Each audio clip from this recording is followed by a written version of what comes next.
Bismillahirrahmanirrahim. Assalamualaikum warahmatullahi wabarakatuh.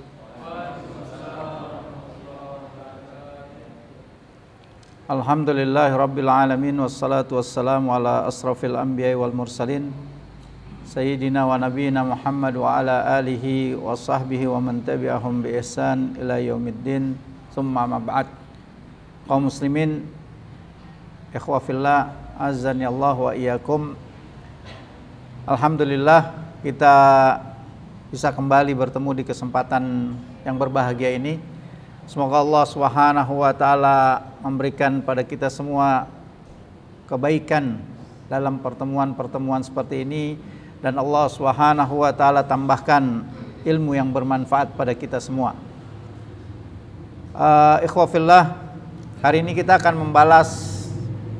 membahas tentang satu tema yang mungkin cukup menarik, yakni tentang satu hal yang menjadi perbincangan secara umum di tengah-tengah kehidupan masyarakat, terutama kepada mereka yang senantiasa terus berkecimpung dalam dunia keilmuan, yakni tentang ilmu-ilmu agama Allah Subhanahu wa taala.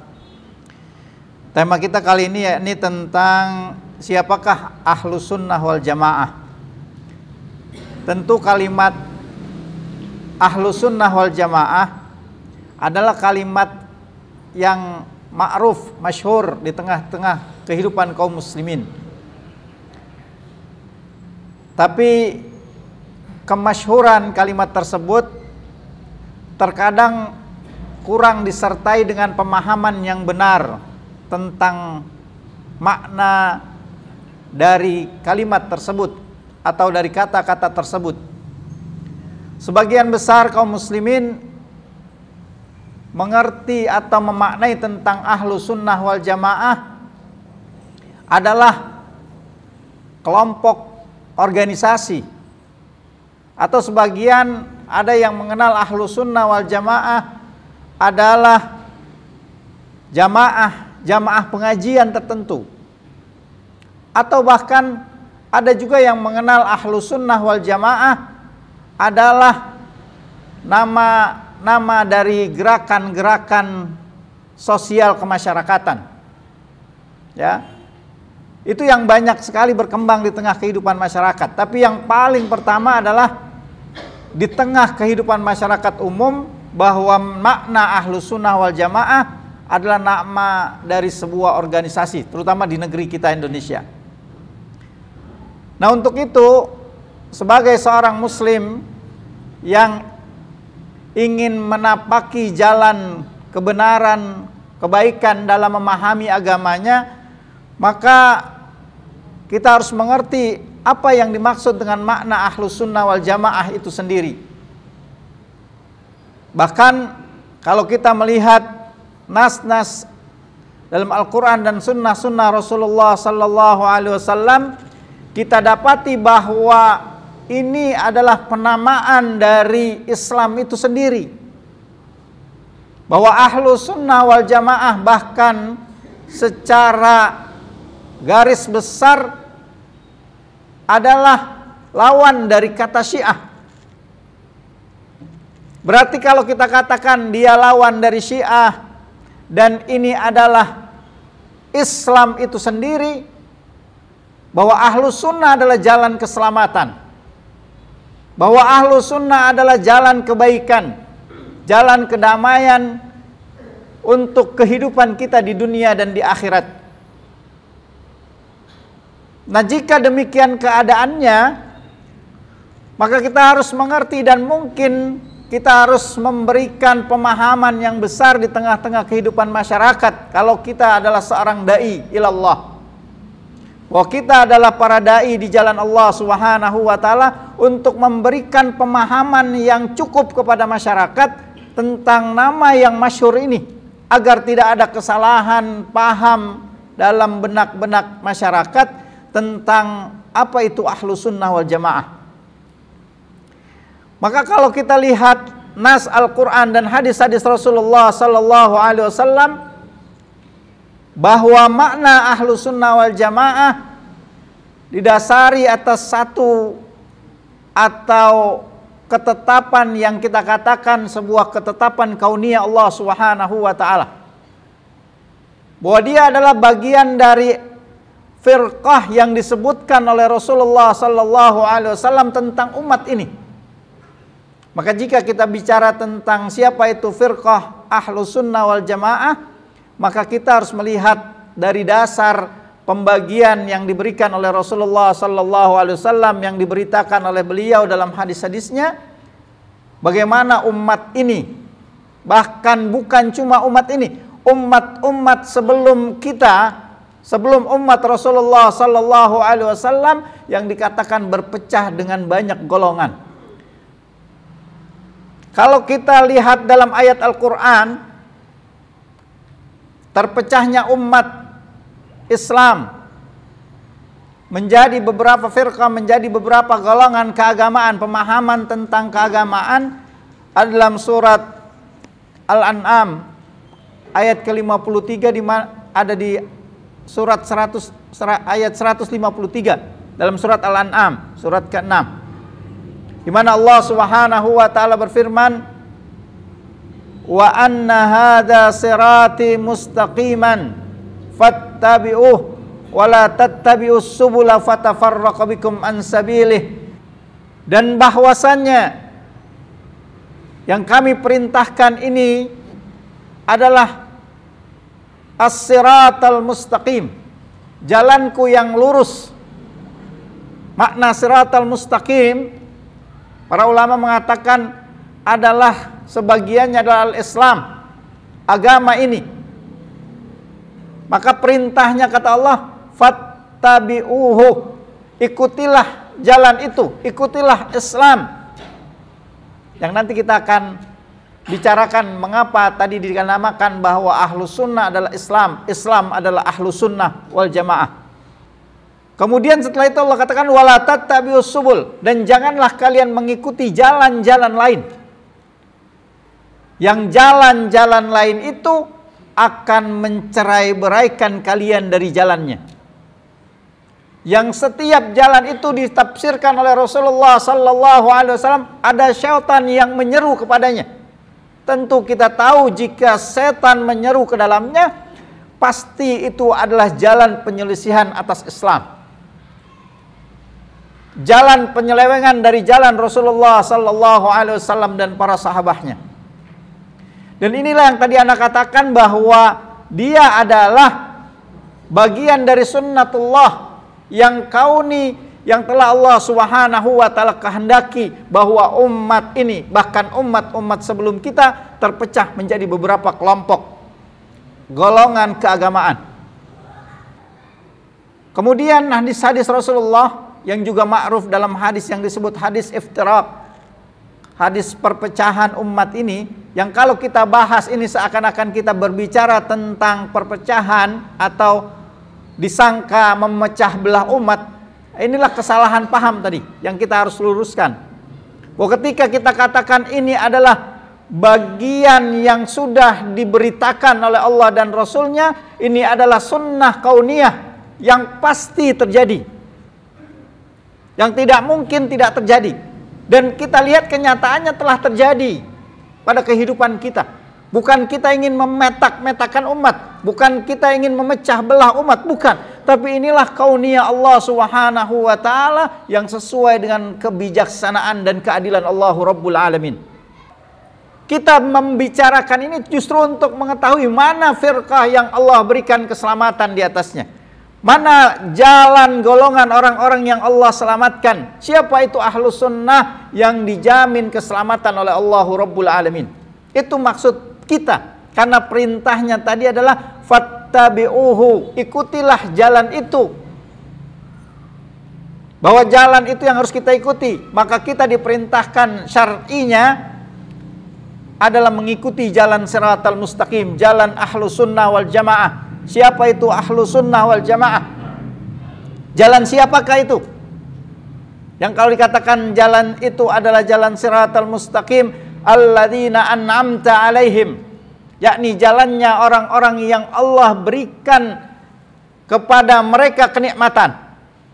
Nah, kita ingin agar kita menjadi bagian dari jalan-jalan yang Allah Subhanahu wa taala berikan, janjikan dengan kenikmatan-kenikmatan tersebut. Ya, bukan untuk memecah belah umat, justru kita ingin mengajak umat untuk memahami kondisi di mana sunnatullah telah terjadi dalam kehidupan keberagamaan kita. Bahwa kita mengajak mereka ke jalan agama Allah, ke jalan Islam, ke jalan Ahlus Sunnah, agar mereka dan kita semua mendapatkan kenikmatan-kenikmatan yang Allah Subhanahu wa taala janjikan.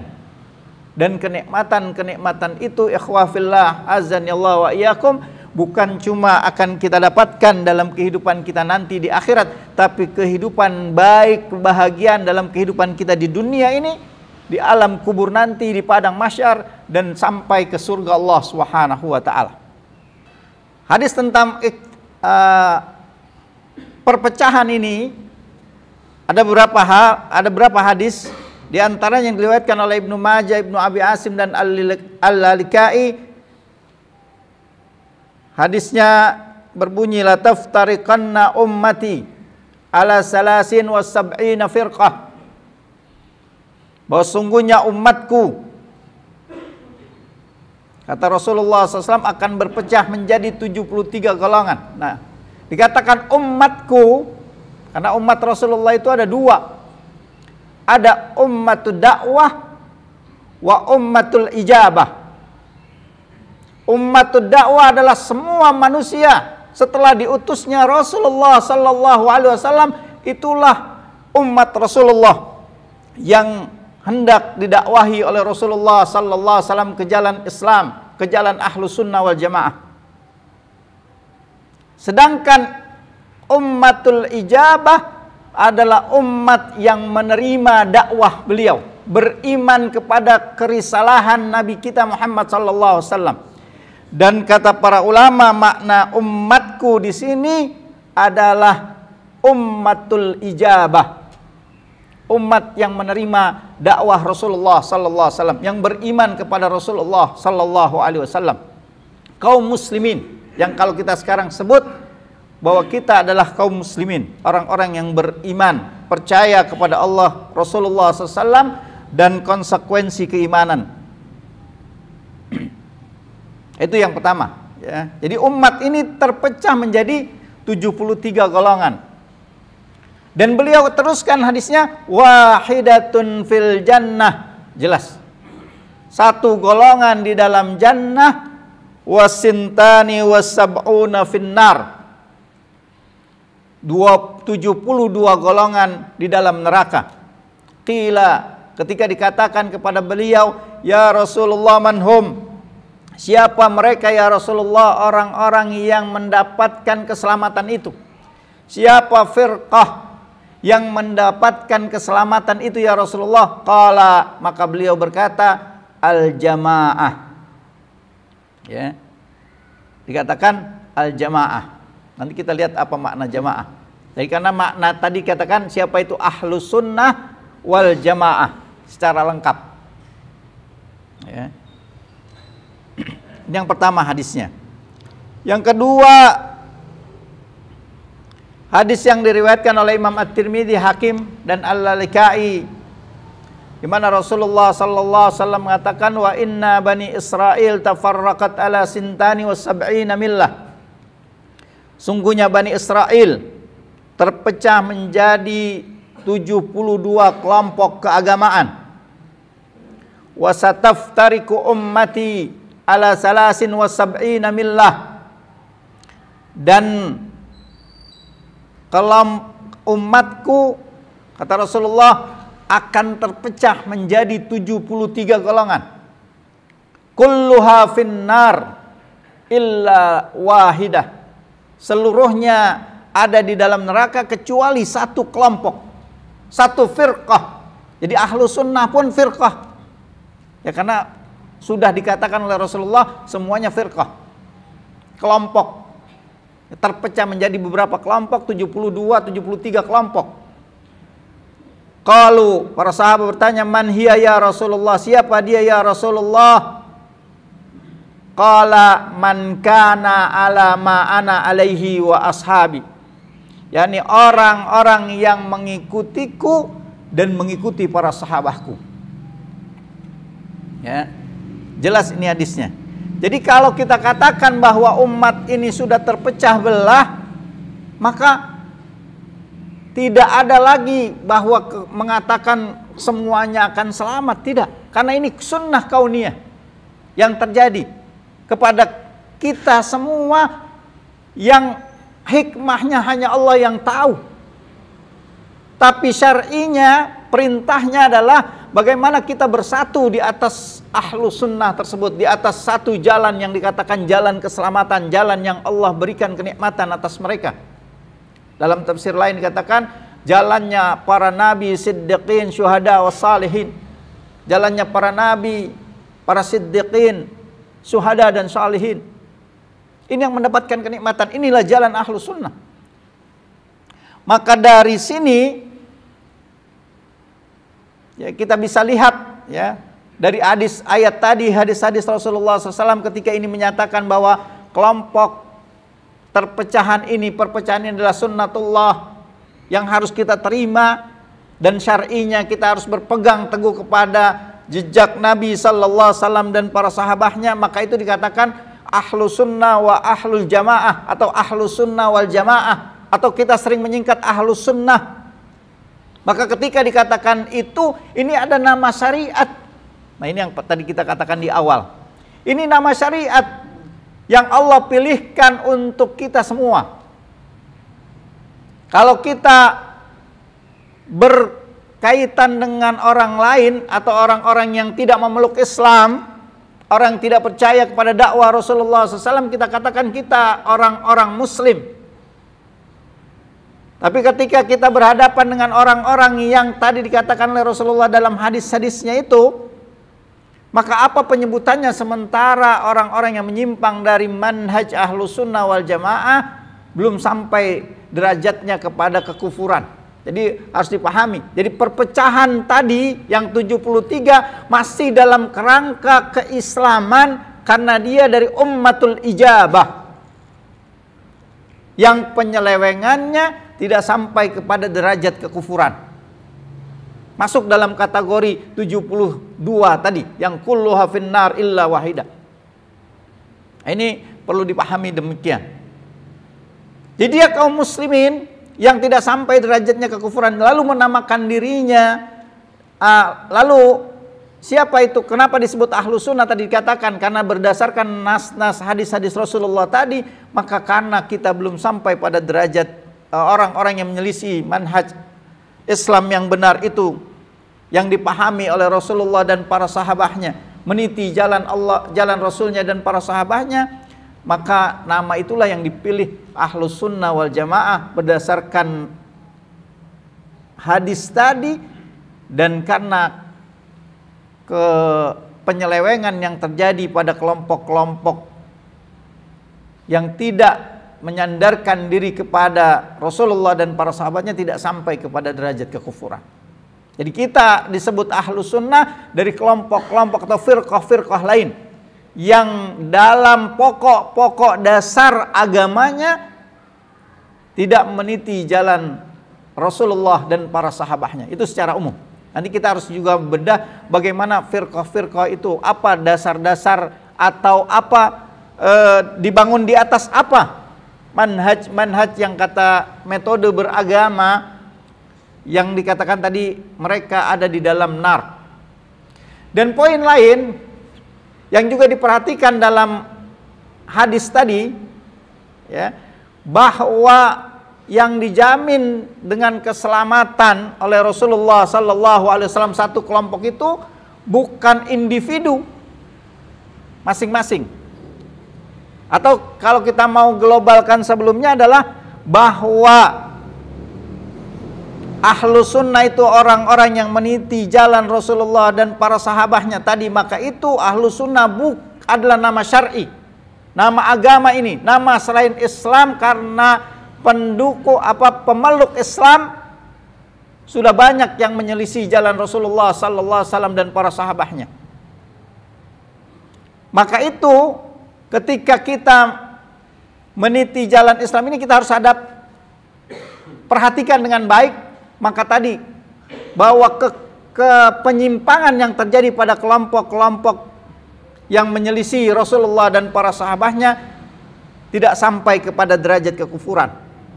Dan untuk itulah para ulama mengatakan bahwa ancaman nar yang disebutkan, ya, ini juga menunjukkan bahwa orang yang diselamatkan atau manhaj yang diselamatkan, kelompok firqah tadi dikatakan yang diselamatkan itu adalah firqah ahlus sunnah wal jamaah.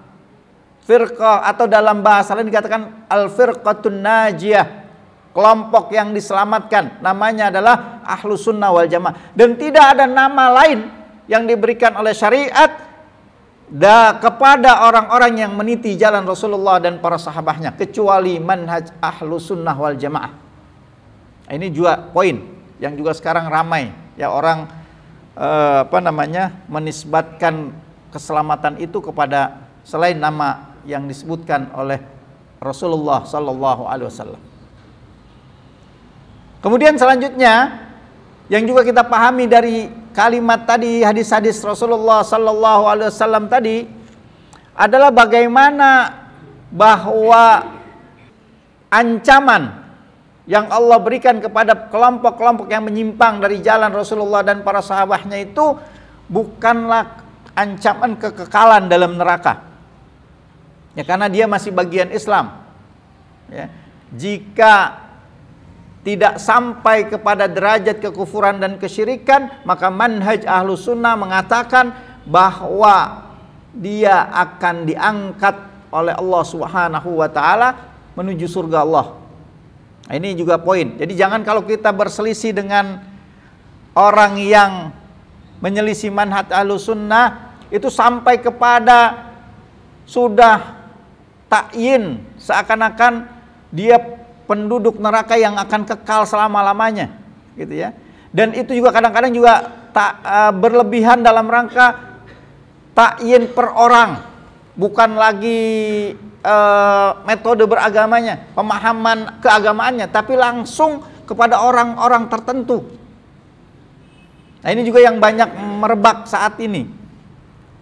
Jadi kalau kita pahami dari hadis-hadis tadi, maka ahlus sunnah itu meniti jalan Rasul, bahwa ahlus sunnah itu yang diselamatkan oleh Allah Subhanahu wa taala bukan individunya. Jadi mereka juga yang menasabkan diri,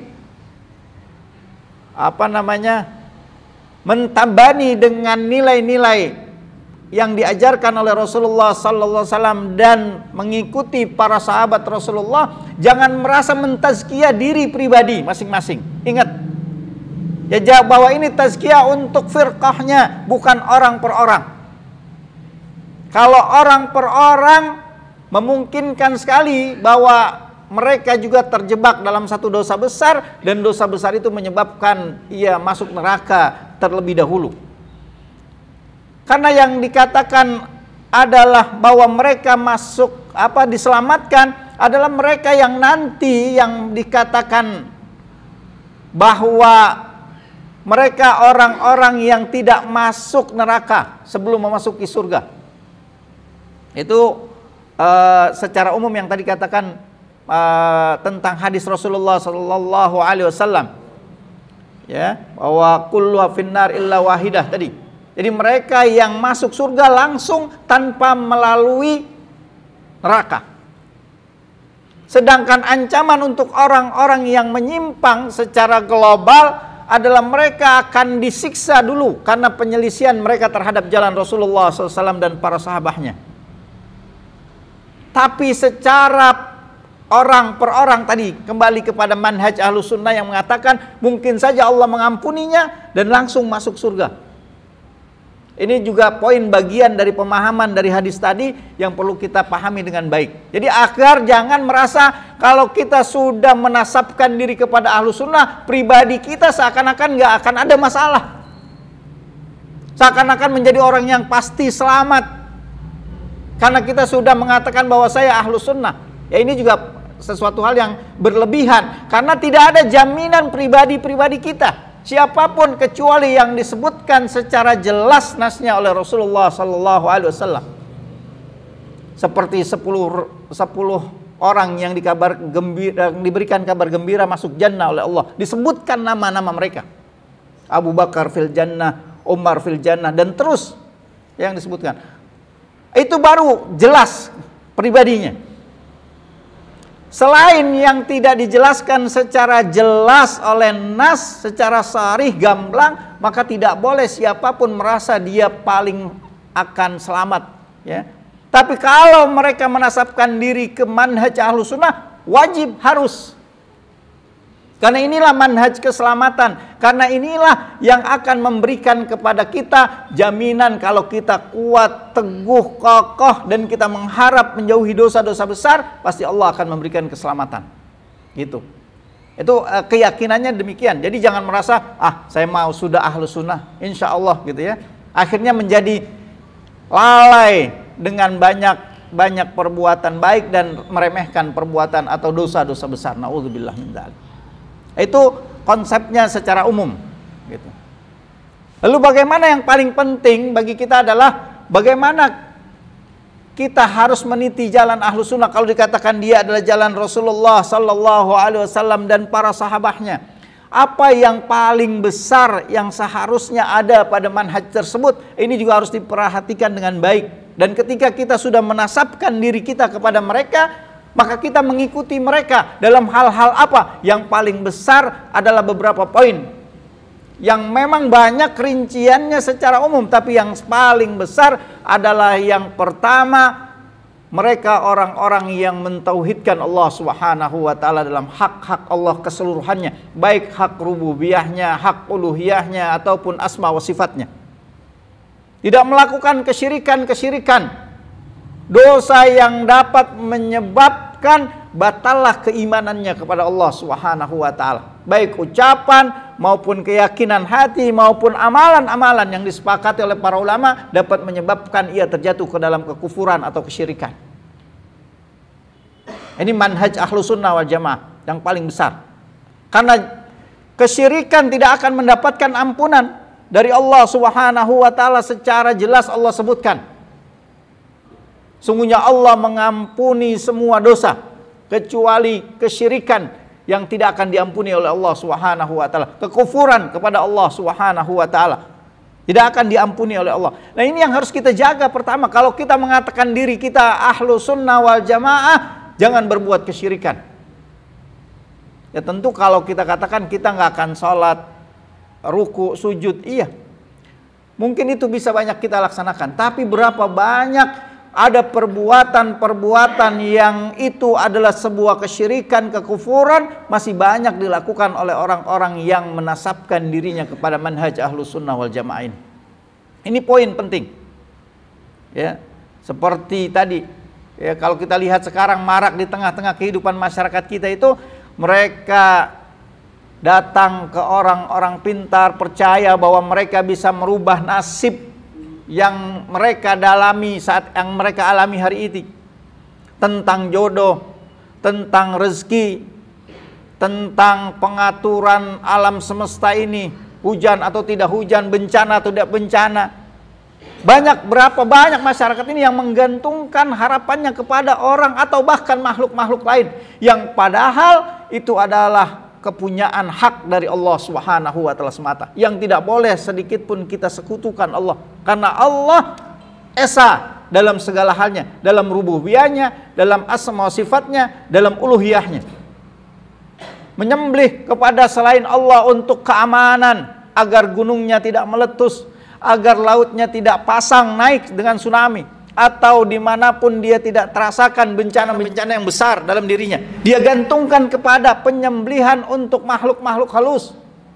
Ini juga perbuatan-perbuatan yang dapat menghancurkan atau menafikan keahlus sunnahannya, keislamannya.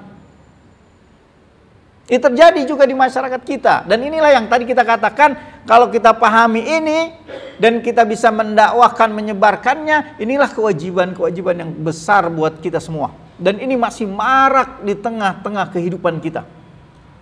Belum lagi amalan salat, yang sebagian besar para ulama mengatakan dosa meninggalkan salat adalah kekufuran. Berapa banyak mereka di antara saudara-saudara kita yang mengatakan Islam, bahkan mengatakan dirinya ahlu sunnah, meninggalkan sholat dengan mudah,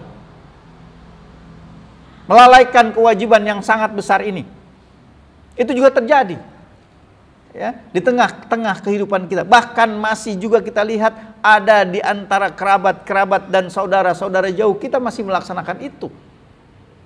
Ini kan jadi satu keperhatian buat kita semua. Ya, lebih-lebih tadi ini kita sudah menyandarkan, menasabkan diri kita kepada manhaj yang diselamatkan oleh Allah Subhanahu wa taala. Yang kedua, yang juga tidak kalah penting ketika kita mengaku bahwa kita Ahlus Sunnah adalah konsep ittiba, pengikutan kita kepada Rasulullah sallallahu alaihi wasallam. Dan ini tidak bisa hanya sekedar pokok-pokoknya saja, tapi kita mengatakan bahwa kita mengikuti jejak Rasulullah dan para sahabatnya, maka kita juga harus meneliti semuanya dalam kehidupan kita, bahwa kita orang-orang yang pantas mengatakan diri kita Ahlus Sunnah wal Jamaah, mengikuti Rasulullah sallallahu alaihi wasallam dalam semua hal. Dalam hal-hal yang pokok tadi jelas, tapi dalam hal-hal yang lainnya pun kita harus terus memantaskan diri kita bahwa kita adalah seorang Ahlus Sunnah wal Jamaah. Ya, ini kan poinnya sangat besar dan rinciannya sangat banyak sekali. Kalau kajian-kajian yang dilaksanakan setiap saat dengan tema-tema, bagian dari tema-tema keislaman, itulah bagian-bagian sunnah yang seharusnya kita ada di situ. Ketika bicara tentang sabar, bagaimana sabar yang diajarkan oleh Rasulullah SAW dan para sahabatnya. Ketika bicara tentang tawakal, bagaimana tawakalnya? Bicara tentang kesederhanaan, bagaimana kesederhanaannya? Semua hal. Sampai kita diajarkan bagaimana masuk keluar kamar kecil, kita harus mencontoh dan meneladani Rasulullah sallallahu alaihi wasallam, karena kita sudah mengatakan bahwa kita adalah Ahlus Sunnah. Kan gitu, ya. Jadi nggak cukup dengan saya sudah sholat, saya sudah saum, saya sudah haji, ya, seakan sudahlah. Itu peningkatan terus kepada penasaban diri kita, karena kita sudah mengatakan bahwa kita mengikuti Rasulullah dan para sahabatnya. Jadi mau nggak mau memaksa kita untuk terus meningkatkan dan terus tadi dikatakan memantaskan diri, dan wajib atas kita untuk itu. Karena itu kebaikan kita, bukan memantaskan untuk dilihat orang, bukan memantaskan diri untuk mendapatkan tempat kedudukan di dunia, bukan. Tapi kita memantaskan diri agar kita pantas untuk diselamatkan oleh Allah Subhanahu wa taala nanti. Bahwa kita pantas untuk mendapatkan syafaat Rasulullah sallallahu alaihi wasallam. Bahwa kita pantas untuk bersama orang-orang yang diberikan kenikmatan oleh Allah Subhanahu wa taala tersebut. Gitu. Ke situ arahnya, gitu ya. Begitu yang selanjutnya adalah bagaimana secara global kita juga harus meniti jalan para sahabat, memahami nas-nas Al-Quran, hadis-hadis Rasulullah sesuai yang dipahami oleh para sahabat Nabi Sallallahu Alaihi Wasallam. Itulah Ahlus Sunnah. Jadi ada kewajiban kita, terutama mungkin bagi kita di sini adalah bagaimana hal-hal yang sangat kecil dan sangat sepele dan harian buat kita. Bukan sepele tadi saya ralat ya, tapi harian yang kita sering sepelekan. Ya, karena kan kita hidup harian itu banyak banget, semuanya harus dikatakan harus sesuai Islam, harus bagaimana sesuai Ahlus Sunnah, sebagaimana Rasulullah dan para sahabatnya. Mulai dari bangun tidur sampai tidur lagi kita harus memantaskan diri. Benar nggak kita Ahlus Sunnah wal Jamaah? Gitu. Ini kan poinnya, gitu ya. Apalagi yang besar, wudhu kita sejauh mana ini sudah sesuai, sholat kita terus saja. Jangan merasa kita sudah cukup berada di lingkungan yang baik, Islami, Ahlus Sunnah, seakan-akan kita nggak meningkatkan diri sama sekali. Apalagi yang merasa, saya mah bukan dai. Ini juga kesalahan terbesar, bahwa setiap kita adalah dai ilallah Subhanahu wa taala. Bukan cuma pemateri, bukan cuma ustadz, bukan cuma mereka-mereka yang bisa bicara di depan umum. Tapi semua kita tanpa terkecuali kita dai ilallah. Kewajiban kita untuk mengangkat kebodohan dari diri kita dan orang lain. Artinya meniti jalan Rasulullah SAW dan para sahabat. Sejauh mana pemahaman agama kita tentang Islam sudah disesuaikan dengan pemahaman para sahabat Rasulullah Sallallahu Alaihi Wasallam. Itu poin yang sangat besar tentang Ahlus Sunnah, dan selebihnya terus bertahap secara gradual. Kita harus meningkatkan pemahaman keislaman kita. Itulah pentingnya kita mengaji, pentingnya kita berhalaqah, pentingnya kita menghadiri majelis-majelis dzikir. Karena di situ kita diingatkan tentang bagaimana kita sudah menasabkan diri kita, harus memantaskan diri untuk bisa berada di dalam golongan orang-orang yang diselamatkan oleh Allah Subhanahu wa taala, masuk jannah langsung tanpa melalui api neraka. Itulah yang kita harapkan dalam kehidupan ini. Begitulah kita menjadikan diri bahwa kita seorang Ahlus Sunnah, mengikuti jejak Rasulullah dan para sahabat. Bukan seorang yang Syiah, naudzubillah min dzalik. Karena para ulama mengatakan Syiah udah bukan Islam bahkan. Dan juga kita bukan orang-orang yang hanya sekedar menamakan dirinya, karena ini nama keselamatan. Islam bukan sebuah organisasi, Islam bukan pengajian tertentu, Islam bukan jamaah, kelompok jamaah pengajian, bukan. Tapi Islam Ahlus Sunnah wal Jamaah adalah manhaj keselamatan buat kehidupan kita, ketenangan, kedamaian, kebahagiaan kita di dunia ini dan di akhirat kelak. Maka untuk itu, mari sama-sama kita terus meningkatkan pemahaman kita tentang makna Ahlus Sunnah wal Jamaah. Yang tadi saya katakan, mungkin rinciannya akan banyak. Maka jangan pernah bermalas-malasan untuk mencari keilmuan tentang agama ini, karena taruhannya adalah keselamatan kita semua di dunia ini dan di akhirat kelak. Mungkin ini yang bisa disampaikan, mudah-mudahan menjadi tambahan informasi, pemahaman, dan mudah-mudahan jika ini ilmu dari Allah Subhanahu wa taala, kita minta juga Allah memberikan kita taufik untuk bisa melaksanakan apa-apa yang sudah kita ilmui. Karena iman, ilmu dan amal adalah satu kesatuan untuk mendatangkan keselamatan dan kebahagiaan buat kita.